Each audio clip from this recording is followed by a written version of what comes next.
Have you ever noticed that the things you fear most seem to manifest with, like, alarming speed? Oh, yeah. Well, your deepest desires, the things you really want, they often just linger, just out of reach. Exactly. It's a strange paradox, isn't it? Well, what if everything you thought you knew about manifesting was actually backwards? That's a provocative thought to start with. It is. And today we're embarking on a truly provocative deep dive into Pasan Senanayake's groundbreaking work, The Final Law, Reverse Engineered Manifestation. Right, and this isn't your typical self-help book, is it? It sounds much more intense. Oh, definitely not typical. It's challenging, almost visceral, really. It examines how our thoughts, especially the ones we completely forget, actually sculpt our reality. The forgotten ones. That's interesting. Isn't it? The author himself promises this manuscript will, and I quote, burn illusions and tear through scripts. It's a seriously bold claim. Wow. Okay. So we're going to unpack its core ideas today. You know, things like why letting go might be a fundamental misunderstanding, the really insidious power of the backup plan. The backup plan. Huh. Yeah, and even how our earliest childhood experiences might have, like, unwittingly set our destiny in motion. Our single source for this deep dive is this manuscript itself. It's dense. And one thing that jumps out immediately from this text is how it doesn't just give you abstract theories, right? Not at all. It really dares you to look squarely at your own lived experience, but with a completely new lens. It suggests that if you're constantly feeling stuck, or if your desires feel like they're always just over the horizon. Which so many people feel. Exactly. It might not be because you're not trying hard enough, but maybe it's a fundamental misunderstanding of the, let's say, energetic code we're all operating on. An energetic code. Yeah. Yeah. So our mission today is really to extract the most important nuggets of knowledge from this unique, reverse-engineered perspective. We want to help you understand precisely what this approach could mean for how you create your world. Okay, let's get into it. Let's start by challenging some, really deeply ingrained wisdom. We've all heard the advice, right? It's everywhere. Oh, yeah. Workshops, gurus. Totally. Just visualize what you want and then let it go, detach, and it will effortlessly come to you. It sounds so enlightened, doesn't it? It does sound very zen, very wise. But Senanayake, he calls this a brutal lie, especially for anyone with true burning desire. A brutal lie. Strong words. Very. He argues that if you genuinely crave something, if it's truly a core longing, you can't just erase it from your mind on command. It doesn't work like that. Okay, that makes intuitive sense, actually. Right. Trying to force detachment, he suggests, is actually where many attempts at manifestation go completely wrong. So forcing the letting go is the problem. That's what he's arguing. And he uses his own life as, compelling evidence for this. For nearly 3 decades, he claims he never consciously practiced manifestation. Real, no techniques at all. Nope. He wasn't meditating on outcomes, wasn't making vision boards.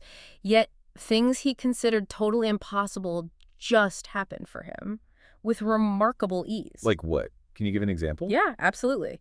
Take his story about getting a visa for higher education abroad. He had absolutely no money, no conventional options. Okay. Sounds impossible already. Totally. But he simply got the visa. He describes it as, and this is a direct quote, "The world moved around me to make it happen." Wow. Just like that. Just like that. No mantras, no complex visualizations, just, he says, an absolute certainty and refusal to accept any other outcome. He explains it simply as having decided. That's it. Just decided. That's powerful in its simplicity. Isn't it? And there's another one. A similar kind of uncanny success happened with a China visa. Yeah. Embassy staff explicitly told him, straight up, it was impossible to get more than 30 days, but his project, it needed 45 days. Right. So again, hitting a wall. Exactly.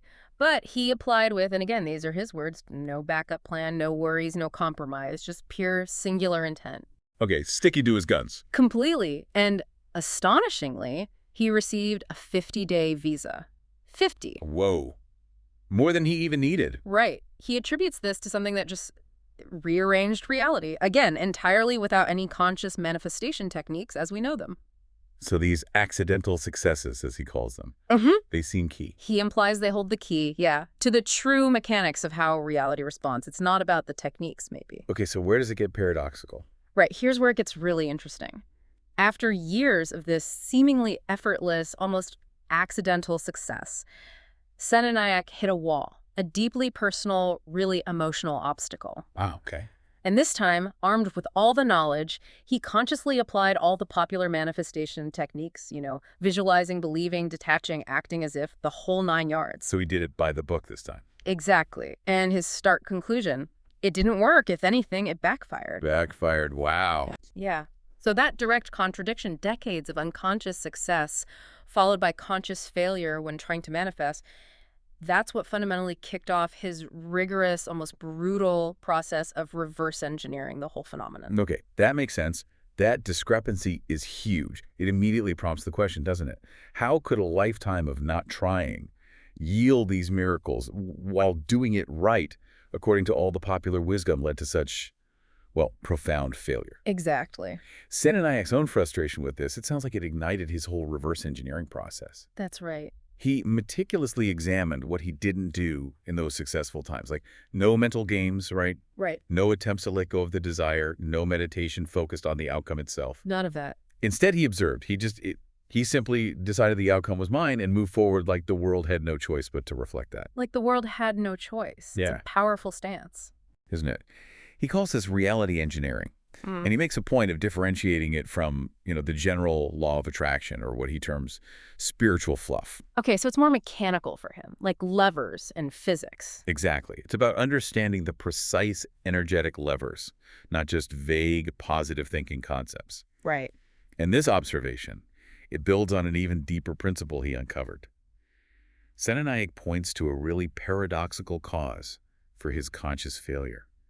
A single fleeting what-if thought. Just one thought. Apparently, is a brief mental slip, he says, where he pictured what he feared. Not on purpose, just like a momentary intrusion. We all have those, don't we? Absolutely. And he tried to push it away, forget it. But as he puts it, the seed was already planted. Yeah. Clean, pure, forgotten. Forgotten. So that's key again. It seems to be. He suggests this one thought, one path principle, just operated automatically. Even if external energy might have influenced the thought popping up, the core code of reality, he argues, operates on the clarity of that initial energetic imprint, regardless of conscious intent or trying to suppress it later. Wow. Okay, so his conclusion on letting go is pretty radical then. It really is. He's saying it might not be the master key we think it is, but actually a silent killer. A silent killer. How so? By inadvertently confusing genuine detachment with energy loss, it fragments a pure desire instead of letting it solidify. Okay, so you lose the intensity of the focus. Exactly. He suggests that in all those times he manifested effortlessly, it was precisely because he wasn't trying to let go. He was just walking with such ruthless, singular focus that reality basically had no choice but to collapse into place around him. That's a complete flip of the usual advice. Totally. Which leads us right into the next big one, the backup plan. LCS, the sensible plan B. Sensible, right. Following on from this radical rethink of letting go, the next profound error Senanayak exposes is the seemingly harmless backup plan. We're all taught to have one, aren't we? Be responsible, have a safety net. Exactly. It's ingrained. But the author calls this a poison pill to your primary goal. Even stronger, a Trojan horse in your mind that ruins everything. Oh, okay, poison pill. Why? How does having a backup ruin plan A? Because, he argues, even a single passing thought about a plan B creates a second competing pathway in your reality. A competing pathway. Yeah. Your unconscious mind, it doesn't filter for undesirable outcomes. It just registers a valid potential path. As Senanayak puts it bluntly, one thought, one path. Okay, so just thinking about it creates the alternative route. Mentally, yes, you've constructed route B, even if you swore to yourself it's only a fallback, just in case. Right. And here's the crucial bit, the part we often miss. We tend to forget these backup thoughts because they're not our primary desire. We don't obsess over plan B because we don't actually want it. Precisely. We drop it, we don't water it with worry. Which leads to what? This leads to a really striking realization that forgotten thought, left unwatched and unwatered by doubt, carries a purer charge than your conscious desire. Pure. How can a backup thought be pure? Because it's clean. That momentary what if, that mental insurance policy is like striking a tuning fork and then walking away, leaving it humming in the dark. Okay, I like that analogy. Right. Meanwhile, your main desire, your plan A, it gets constantly edited, doubted, worried over, resubmitted with wavering energy. So it's noisy, energetically speaking. Exactly. Plan B, though, it gets submitted as a clear, undisturbed order. He uses another analogy. Plan A is like a flashlight. Bright, maybe, but diffuse, scattered, constantly wiggled by doubt. Okay. Plan B is a laser, briefly turned on, a single focused beam, then left alone to burn a hole through reality while you're not watching. Wow. So the insidious power is that they often manifest because we drop them and stop interfering with their energetic coherence. That's exactly his argument. We give them clean passage by forgetting them. That's slightly terrifying. It is, and the author recounts numerous personal stories where he thought he was being smart, having a fallback. Well, like the creative project example. Yeah, exactly. He launched a project, but had that quiet thought in the back of his mind, well, if this flops, I can always do XYZ. Yeah. And almost invariably, he claims, the project hit snags, stalled, and he indeed ended up doing XYZ. Oh, wow. His conclusion is stark. Often we're unconsciously creating the failure pathway by contemplating it and then letting it sink unnoticed into our subconscious. We think we're being realistic, but he argues we're actually scripting the reality we hope to avoid. So this isn't just superstition then, like don't tempt fate. No, not superstition like jinxing yourself. He frames it as the very real mental construction of an alternate reality. Okay. Your mind, or, the universe's goal-seeking mechanism, suddenly has two open tabs demanding attention or energy. Two open tabs. I like that. Yeah. Draining resources. Exactly. And even a tiny, maybe 1% focus on Plan B, if it's left unexamined and forgotten, can carry more manifesting punch than 99% focus on Plan A. Why? Just because the Plan A energy is so muddled. Precisely. Yeah. Because Plan A is perpetually heavy on your mind, constantly being checked, worried about, adjusted, while Plan B receives zero further interference. So the brain, or the universe, just defaults to the clearer signal, the path of least resistance. That's the idea. It gravitates towards the undisturbed blueprint. Okay, so what's his rule now? No backups at all? Pretty much. His current ironclad rule is never, ever plan for what I don't want, not even hypothetically, not even for caution's sake. He says he literally slams the door on any thought, starting with, if it doesn't work out, I could always... That sounds intense, difficult to live by. Extremely. He asserts that while physical safety nets are sensible, like brakes on a car, mental safety nets and manifestation are an act of sabotage, born directly from doubt. So physical preparedness is okay, but mental preparedness for failure is not. That's the distinction he makes. He even says he'd rather feel the initial anxiety of having no backup than the false security of having one that energetically undercuts his main goal. That takes real conviction. It does, and he revisits this constantly. Phrases like, oh, even if it doesn't happen, it's okay, or if this fails, maybe I'll try something else. Things we say to make ourselves feel better. Right, but he calls them micro-expressions of fallback that prove fatal. These fleeting thoughts become a ghost blueprint, incredibly potent precisely because they are left alone, unquestioned, undoubted. They just operate silently in the background. This concept feels deeply rooted in how the brain actually works, doesn't it? Like neural pathways. He argues it is. Each time you imagine something, even briefly, you're laying down a pathway, building a road in your mind. So if you imagine two possibilities, two roads. Exactly. Now imagine your energy, your intent, like a train approaching a fork. Which track does it take? The easier one, the clearer one. Probably. The straight, undisturbed one, built and forgotten. Or the one that's constantly under construction, littered with your doubts and adjustments. Our primary desire often sits on that messy track, doesn't it? Cluttered with stress and editing. Well, the backup road, the one conceived and dismissed, is clean, silent, waiting. The energetic current, he argues, almost inevitably chooses the path of least resistance. And here's the part Senanayake finds really terrifying, right? Yeah, this is stark. The backup you don't want manifests because you never revisit it. You just drop it. The thought that's never questioned becomes reality the fastest. That's a chilling line. Isn't it? It's the classic forgotten seed, a clean flow paradox. If you bury a seed and never touch it, it'll probably sprout. Keep digging it up, it might never grow. So that one thought, even if it doesn't work out, I'll still be okay, becomes the perfect clean seed because it was never interfered with again. Exactly. Undisturbed incubation. He also points out something physical, that when you even think of a plan B, you might feel something drop in your chest. Like a subtle energy drain. Yeah, an immediate, subtle loss of energy. Your system senses the split. Your body doesn't lie, right? When you're aligned, you feel electric.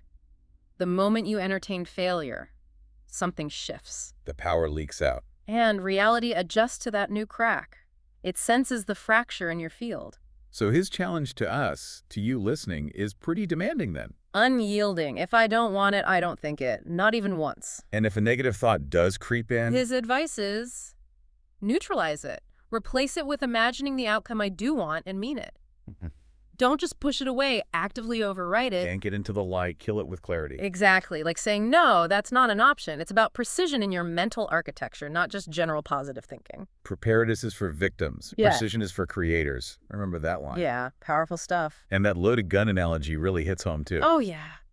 We must treat our stray what if I fail thoughts like loaded guns. One careless moment and the damage is done. A single what if can shoot down your dream. A backup plan isn't cute or responsible, he says. It's fatal. It fractures your focus. It's that tiny crack that eventually brings the whole thing down. Okay, so this leads directly into that huge question. The universal one. Why do things we dread, our fears, happen so easily, so quickly, while our dreams take forever or maybe never show up at all? Right. It feels unfair, doesn't it? It really does. But Senanayake argues it's not dark magic, not divine punishment. It's simply the physics of thought energy. Pure mechanics again, not morality. Exactly. It's about pure versus diluted energetic currents. Okay, break that down. Pure versus diluted. He says it's like a single pristine bullet. That's the unwanted thought. It flies true and direct. Whereas a cluster of smaller pellets scattered, that's the desired thought. It loses momentum, loses impact. So desire gets scattered. Yeah. He explains that when we think of a dream, we might fire it off with emotion initially, but almost immediately we start yanking on a string attached to it repeatedly. With what? With doubts, impatience, anxiety, constant checking. Is it here yet? Is it working? The straight line of intention just got zigzagged and loop-de-looped. Okay. The energy shifts from a laser focus to more like a sputtering hose, diluting its power. Exactly. A sputtering hose. Perfect analogy. And he proposes that we actually accidentally follow the perfect method for manifesting our nightmares. Accidentally? How? Okay, think about a medical scare. You feel a weird ache, right? Panic flashes. Oh God, what if it's something serious? Yep, been there. Then almost instantly you push it away. Nah, I'm being silly. You purposefully drop the thought because it's unpleasant, right? Yeah, you don't want to dwell on it. So what did you just do? You sent one undiluted burst of fearful intention out and then left it alone. You never revisited it, never interfered with its pure signal. Oh my God. That's the ultimate set it and forget it, but for the wrong thing. Exactly. Or another one, a fleeting image of a road trip accident. Split-second flash, tire blowout. Oof, hate those. You immediately shake it off. Nope, not thinking about that. You mentally refuse to dwell. Later, if something similar happens, you might think, oh, it was a premonition.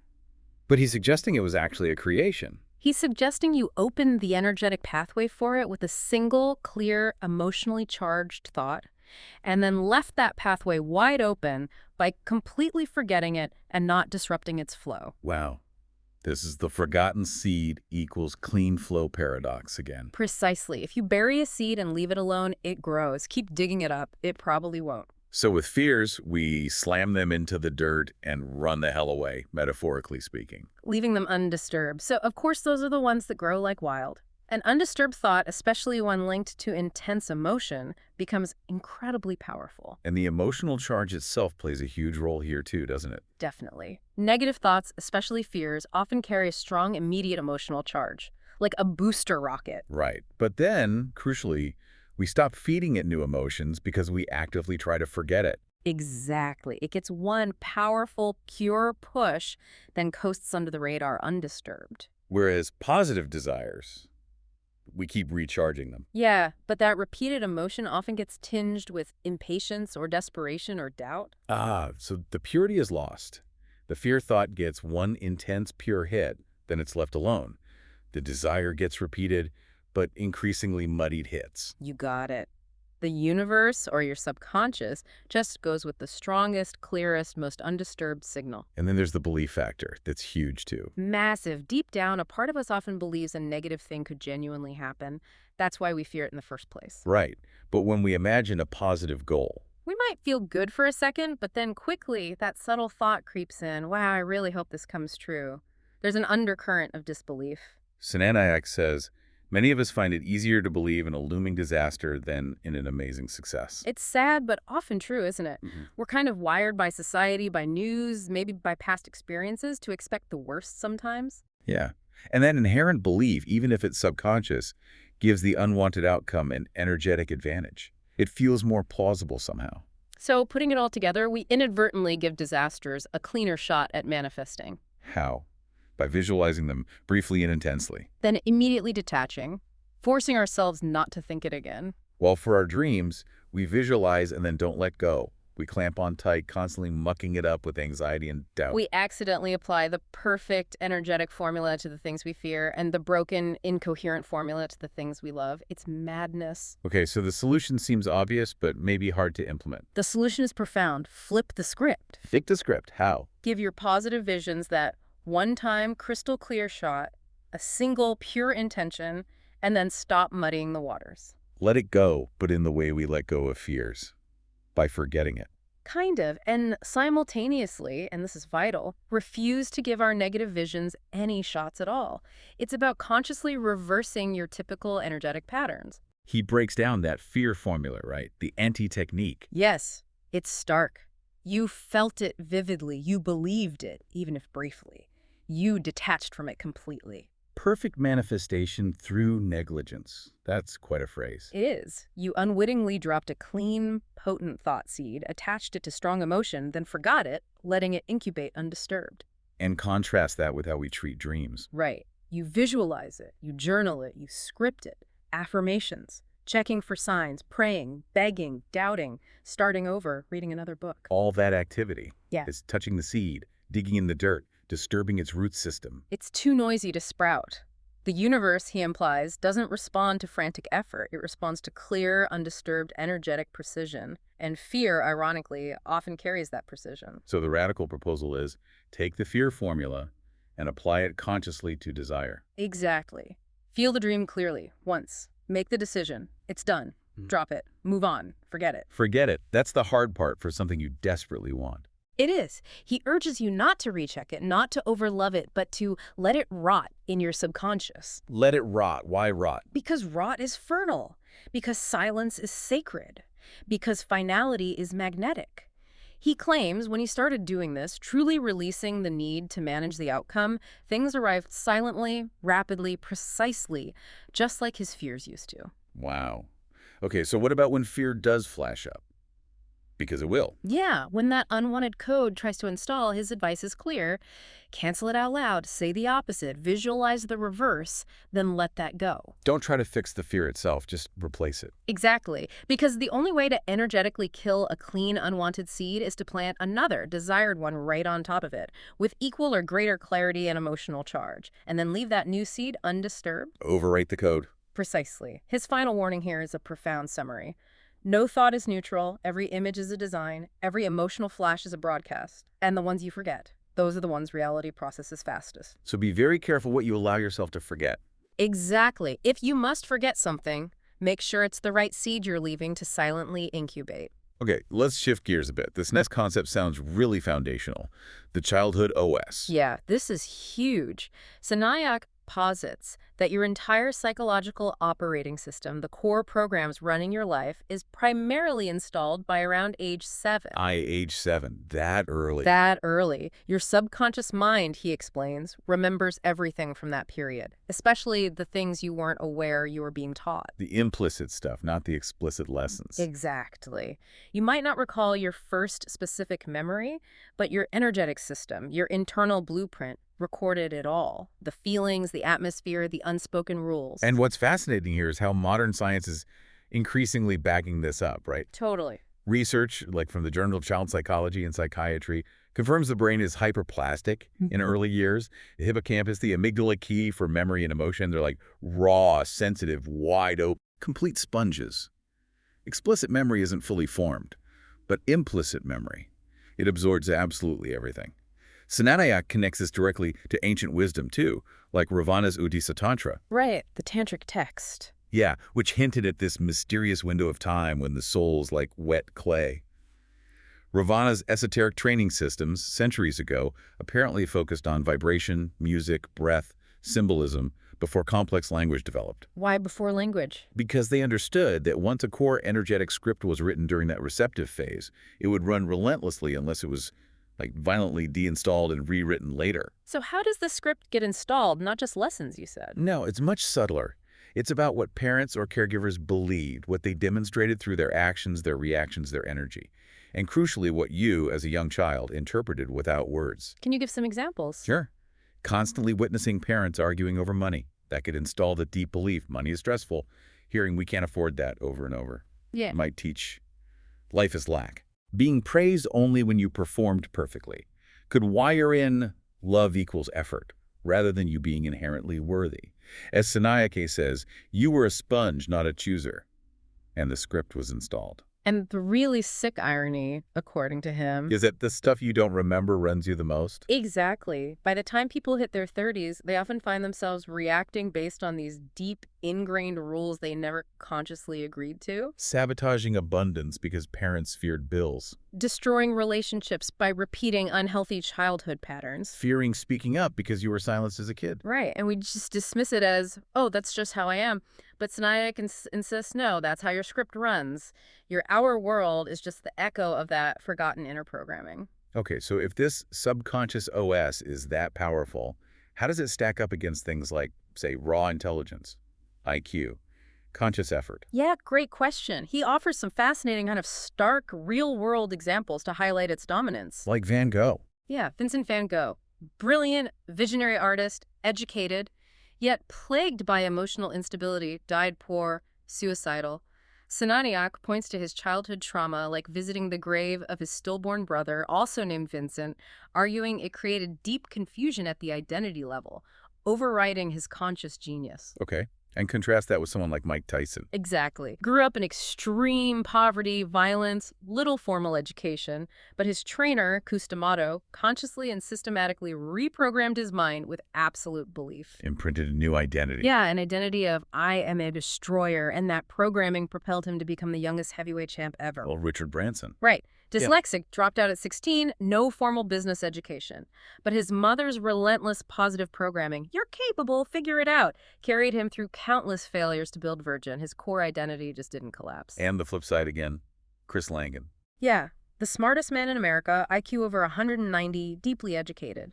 Yet remained poor, bounced between jobs. Why? Early life, chaos, abuse, neglect. His subconscious code, forged then, you don't belong in this world, consistently overrode his genius. Wow. Those examples are powerful. Aren't they? His conclusion is stark. Your subconscious programming beats your IQ, your intentions, and your affirmations every single time. Why? Just because it's automated. Exactly, because it's automated. Yeah. If your core OS is wired for lack, you'll likely make money, then subconsciously find ways to lose it. If love equals pain in your script, you'll gravitate towards painful relationships. The childhood script, he insists, always wins, relentlessly until you consciously rewrite the OS. Okay, but there's good news here, right? It's not a life sentence. Definitely not. The profound good news is, once you see the script, you are no longer the actor. You are the editor. Ah, okay. Awareness is the first step to change. Crucial. It's not about blaming the past. It's about identifying those core limiting beliefs, tracing them back to the early emotional imprints, actively interrupting their patterns. And then installing new default responses. Yes, through repetition, symbolic action, he suggests things like focused meditation, mantra, breathwork, ritual, conscious movement. Just as you were programmed in trance, you can reprogram in trance. That makes sense. Right. You're not locked into your fate. You are code, and code, once understood, can always be hacked and rewritten. So, before the world told you who you were, someone else did.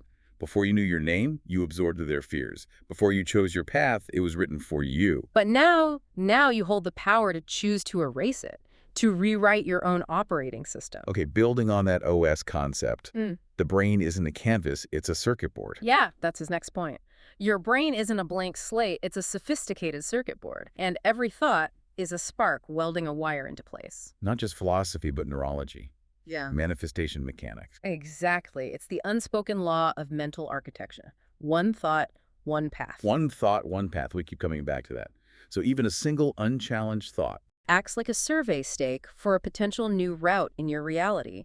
Even if you forget it immediately, the blueprint exists waiting. the terrain shifts. The body, the mind, the universe remembers. Right. And neuroscience backs this up, doesn't it? Hebbian learning. Yeah, neurons that fire together wire together. Repeated thoughts strengthen circuits. But Senanayake pushes it, suggesting even one-time, emotionally charged thoughts leave a significant trace, a pathway, an energetic shift. And the subconscious registers all thoughts, even the intrusive ones. Apparently, fears, worst-case what-ifs, unless they are consciously overridden with singular, focused intention, which he emphasizes is more than just thinking positive thoughts. So the moment you think, even briefly, what if this doesn't work? Boom, split energy. Your energetic resources split, creates delay, friction. The universe tries to read two competing signals, and he says it doesn't multitask well. It wants to collapse probability. It wants clarity. Like that tightrope walker analogy. Thinking about a second rope causes imbalance because focus splits? Exactly. Or his other analogy, your mind is like a web browser with 20 tabs open. Draining memory, making things foggy. Right, preventing the main desire from manifesting clearly. Those background tabs, those quiet worries, what if this person doesn't come back?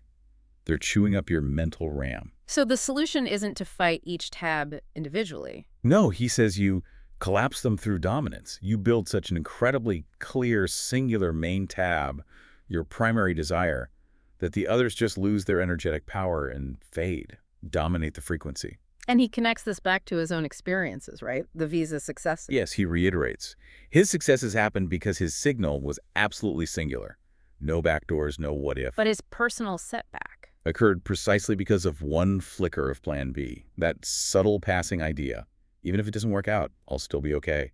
That single thread became the alternative blueprint. It wasn't frequency, but the initial purity. People think thoughts only matter if they're frequent, he points out. But he says, wrong. A one-time thought with emotion, neural etching. A single flash of betrayal, intense fear. It can build deeper energetic highways than a year of affirmations. Why? Just the charge. Because energy obeys clarity and charge, not just repetition. This, he argues, is why people feel stuck, almost there but never landing. That one subtle, powerfully charged alternative thought that never got fully cleared. And he even links this to quantum mechanics. Loosely, yeah. The idea that particles exist in probability until observed. Your thoughts, he says, are observers. So if you observe two different paths by thinking about them, You haven't chosen. You've blurred the signal. This internal blurring causes delay, stuckness. You've sent two competing signals into the probability field. okay, so what are the actionable steps here for applying one thought under one path? First, he says, scan your path.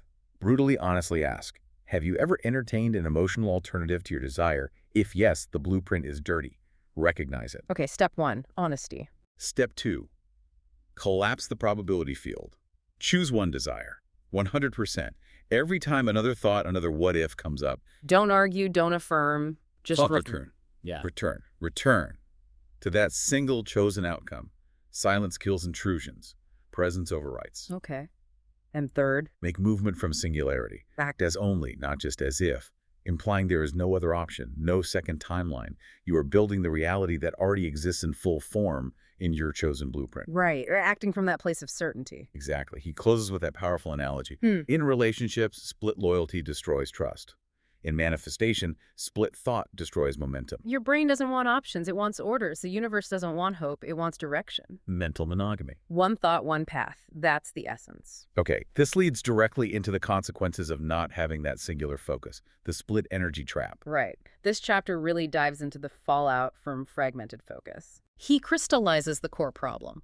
You want something, but you fear the opposite. You believe something, but you plan for what if it fails.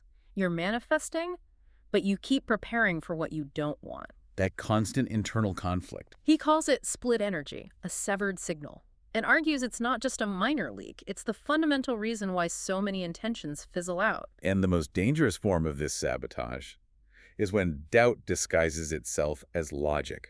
Exactly. Those seemingly innocent, responsible phrases. Just in case, let's be realistic, what if I waste my time? They don't feel like doubt, they feel like prudence. Right. But according to Senanayake, they are not neutral safety nets. They are blueprints. They signal to the universe and your own subconscious, I'm building an exit because this house may burn. Even if you don't say it aloud, your inner structure knows. Your nervous system has already rehearsed that alternative. The universe, he says, acts as a blueprint mirror, not an emotion detector. It reflects the mixed signal, leading to a predictably mixed result. That chocolate shop analogy comes back here. Yeah, it's vivid. Walking in saying, I want chocolate, or vanilla, Or maybe coffee, total confusion. Versus stating the precise desire, 72% Belgian dark chocolate with sea salt. Then the system reacts with commitment, clarity. The universe obeys clarity, not begging. Blueprints, not emotions. Your precise internal blueprint dictates the response. And it's not just the big doubts, is it? It's the microfractures, too. Yeah, he emphasizes this. It's the microfractures that rot the bridge. Like checking an ex's social media when you want a new relationship. Polishing your resume when you say you want to start a company. Daydreaming about another country while building your life here. Exactly. These are acts of split energy, he argues, not genuine movement towards your primary goal. Every fracture leaks energy. It might not be visible today, but the collapse is structural. And he points back to his own visa success, the power of not having that split, committing to one road. Right, because he understood what split energy did. And the universe, he implies, rewarded that commitment with a result beyond normal because energy fundamentally rewards commitment. This revisits why forgotten fear is stronger too. Yes. When fear is remembered, engaged with, it can be processed. But when it's forgotten, or worse, buried under positive affirmations. It lives in the walls, it leaks, it acts. It becomes unprocessed emotion, subconscious code sabotaging conscious efforts. He suggests people who do everything right but still fail might have their subconscious already rehearsing the fallback, emotionally surrendered without realizing it. And every time you prepare for the worst, you're rehearsing failure. That's his point. Your nervous system doesn't know it's hypothetical. It prepares the body, the chemicals, the posture. The person who says, I'll be okay even if it doesn't work, rarely gets what they want because they've already signaled the architecture of the fallback. And science does seem to back this up with cognitive dissonance, neuroplasticity, the cost of contradictions. Yeah, triggering stress hormones, decision fatigue. That Stanford study finding too many options leads to higher anxiety, lower satisfaction. Too many paths collapse the bridge. Focus built it. And think of those real-world examples of singular focus again. Pasan's presentation file corrupting? He didn't split his focus, just pivoted. No energy wasted on what if. Or Michael Jordan getting cut. Didn't make a plan B. Doubled down. Obsessed. One message.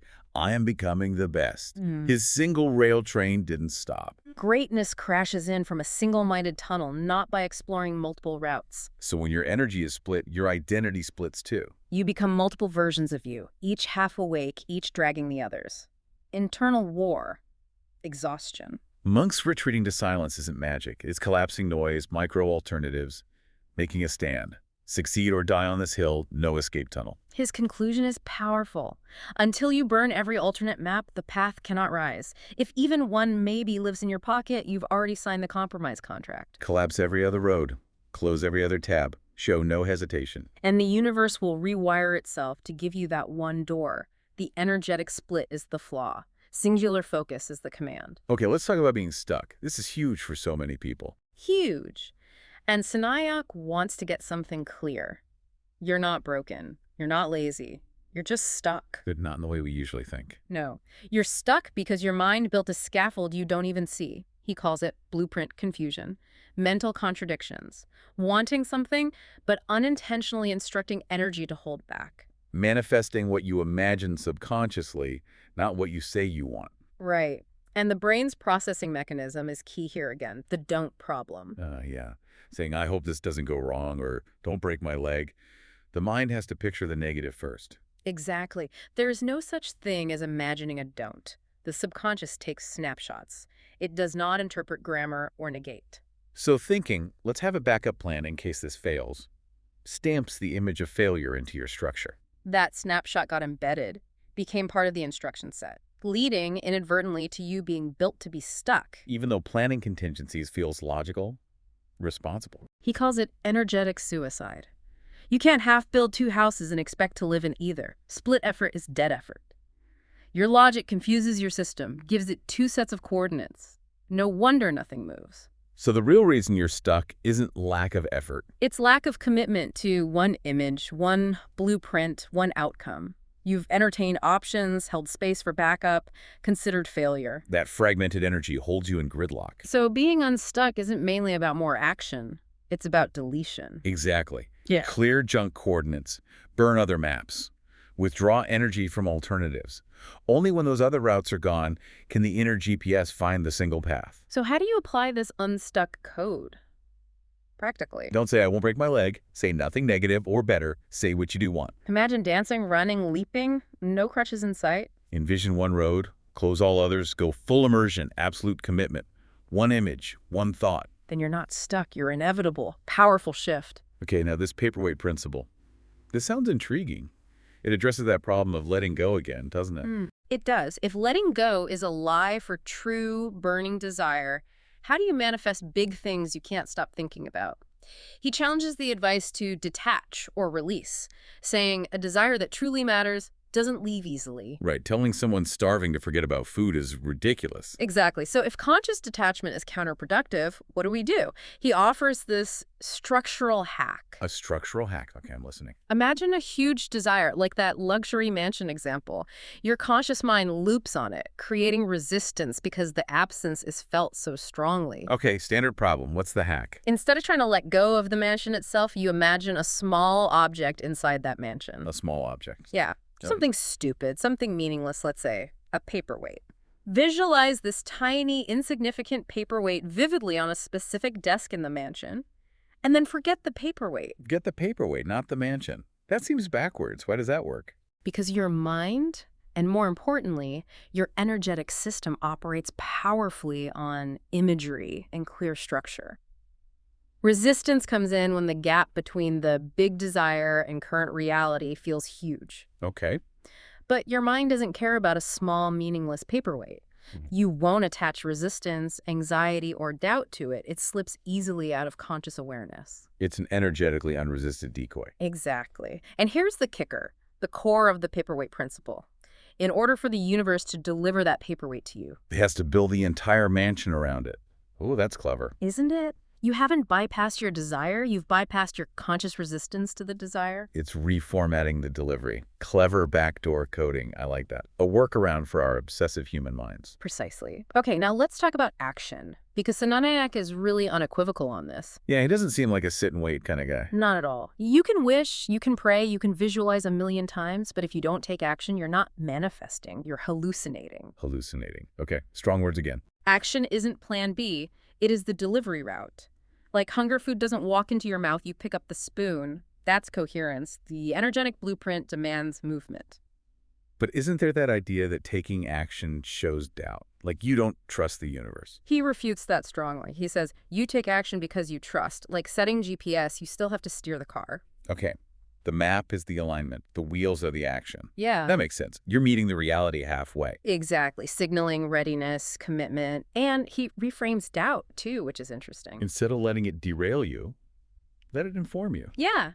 Every time you feel unsure, take one small aligned action. Move 1 inch closer, make a call, send a message, do some research. This is not desperation.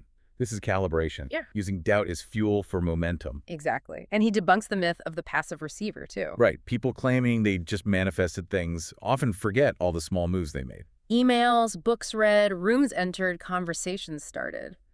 The miracle needed a door. You are the door. Praying without movement is like ordering online and not opening the door for delivery. Perfect. But it's not about blind hustle or burnout, is it? No, he emphasizes aligned action.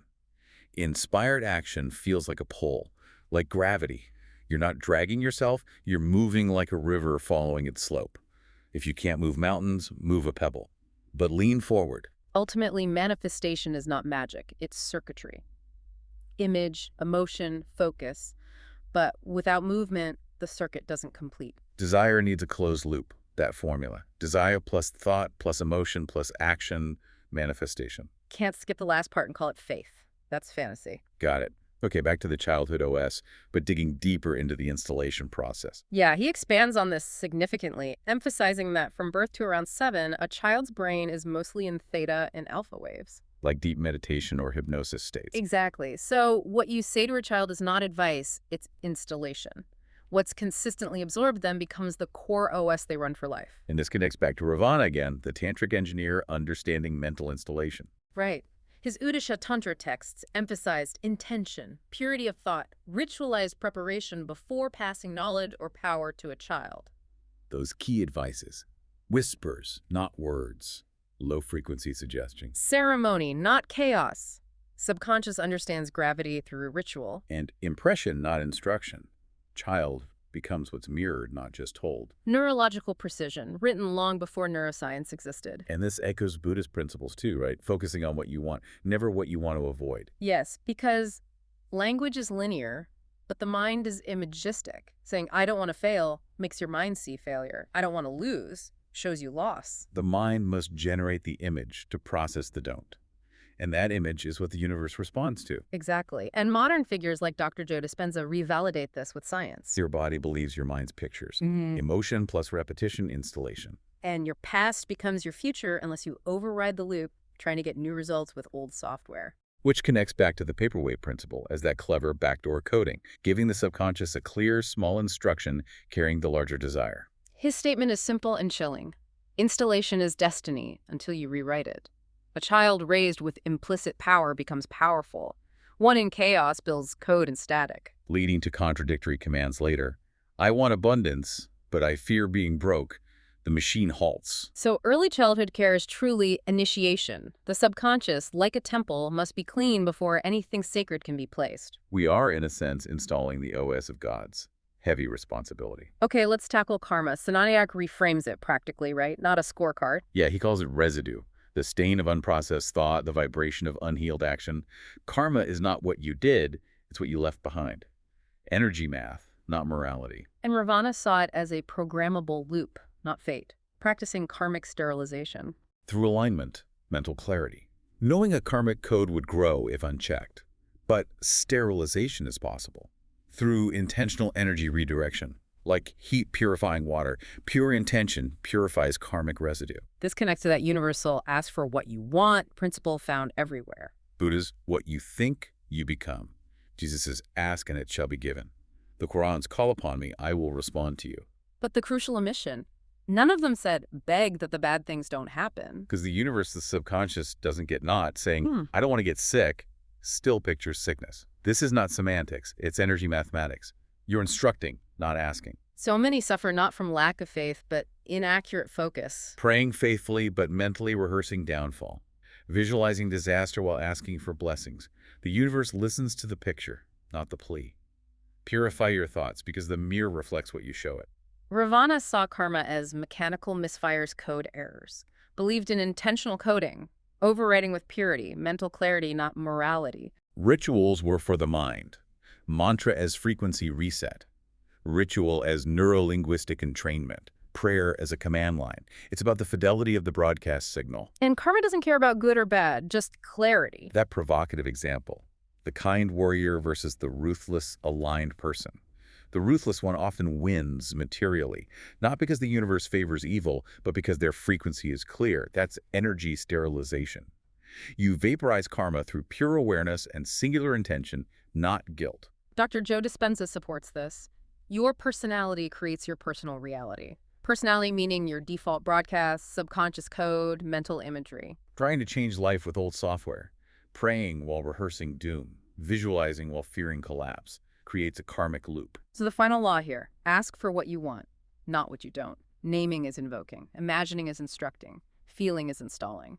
Purify the image, clarify intent, sanitize energy. The universe is a mirror. Okay, this leads to the unspoken law. Purity commands. Yeah, a law older than physics, purer than belief. Purity commands, impurity confuses. Mechanism, not morality. And purity, metaphysically, means unmixed intention, singular frequency, absolute coherence. A thought without contradiction, feeling without doubt, desire without guilt.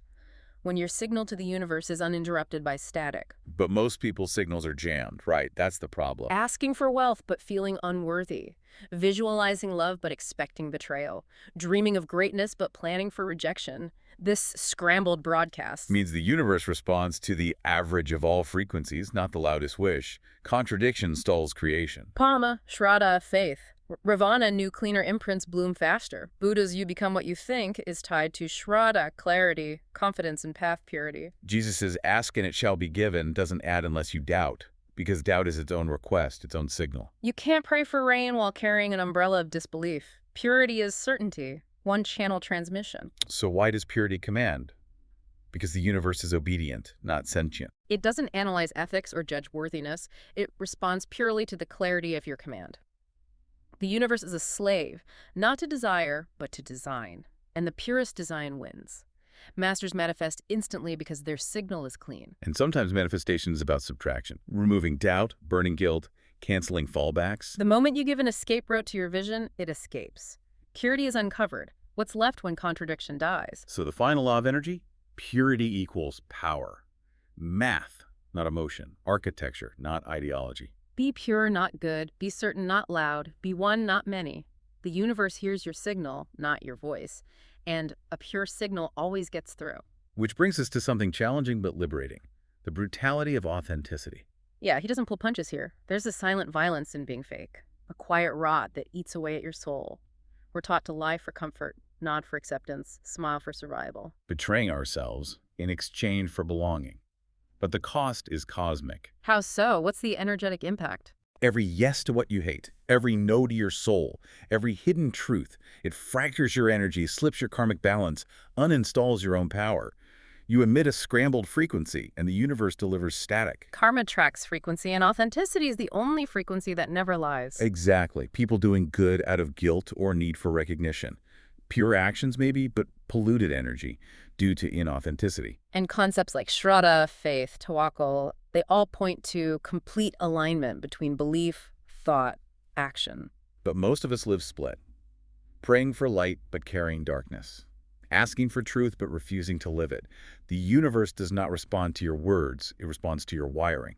Your internal state is the true language. And you see this in real life. Authenticity, even when unpopular, creates magnetic power. Kanye West, wild, authentic, amplified clarity. Alan Watts, unraveling falsehoods, lived fearlessly. Osho, pierced illusion, sharp frequency. And you listening, you've felt this, right? Energy rising when you walk your truth, collapsing when you bend for comfort. It's mechanics of energetic truth. But being real can be painful. Cost friends, scare family, get you fired. True, but his counter, being fake costs your soul, and only one of those is irreversible. You don't need to be loud or right, just you. When inner and outer match, the universe delivers. You only lose what never belonged to the real you anyway. Brutal, but beautiful. Okay, so this path is definitely not for everyone. He warns about this repeatedly. It's not for comfort. Spirituality, manifestation, karmic law, these aren't aesthetic hashtags, they are weapons. They demand brutal exposure, sacrifice, burning the mask, the role, the backup plan. And the danger of pretending is huge. Claiming belief, but secretly holding a backup.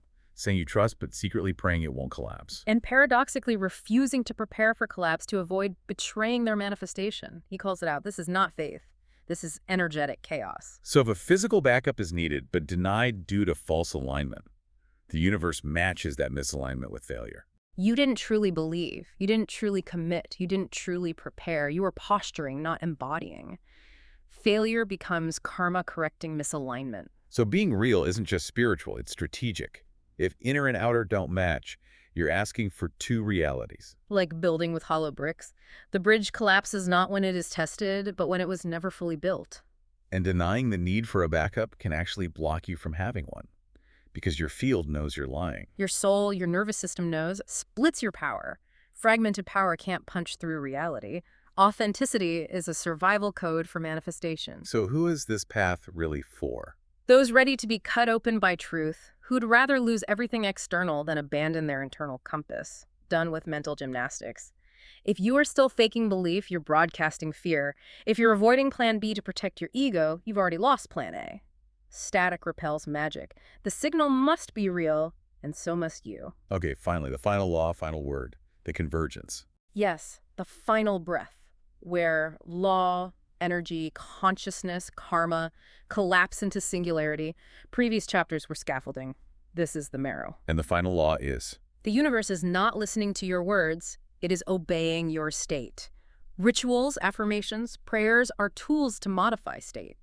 But the code the universe picks up is your energetic frequency, composed of 3 undeniable variables. 1. What you believe is true. 2. What you expect to happen. 3. What you are prepared to receive. That's the Trinity, the core algorithm. And karma is precision, not punishment, but an energy return system that calculates. Rituals with resistance, prayers with doubt, kind deeds with hidden ego. They dilute the signal. But when you move from a space of aligned certainty, you become an inevitable attractor. Stop chasing, start commanding. People think they're waiting for the divine to show up. Wrong. The divine is waiting for them to show up. As who they truly are. No costume, no performance, no pretending pure while plotting in fear. Real beats perfect every time. So, the ultimate mirror. The universe is a mirror, karma is the math, and your inner state is the code. No more secrets. Profound understanding. So go. Don't just manifest, declare. Don't just visualize, transmute. Don't just ask, align. The code is yours now. The word is final. And your walk, it's just beginning. Wow. This deep dive into Pasan Senanayake's work, it really presents an audacious, incredibly challenging perspective, doesn't it? It really does. It forces you to reconsider pretty much every assumption about how your inner world shapes your outer reality. Yeah. And if we connect this to the bigger picture, that central paradox, it suggests the things we dread manifest faster than our dreams. Not because the universe is cruel. Right. But because we inadvertently give our fears a cleaner shot, a pure, undisturbed, energetic signal, totally unhampered by our usual doubt or internal contradiction. We're better at manifesting fear than hope, accidentally. So what does this all mean for you, listening right now? How does this apply to how you navigate your own life? Well, perhaps the greatest, most persistent obstacle to your deepest dreams isn't actually external at all. Maybe it's those silent, unseen instructions you've already given your own reality. Those subtly forgotten thoughts, those seemingly harmless backup plans you tucked away. Those moments where you chose inauthenticity just to get by, or for comfort. Exactly. This deep dive, it really invites you profoundly to examine your own internal blueprint with, well, brutal honesty. And then decide, are you meticulously designing your reality with absolute precision and purity? Or are you inadvertently creating static and fragmentation with mixed signals? The choice, it seems, is brutally, dutifully, and entirely yours.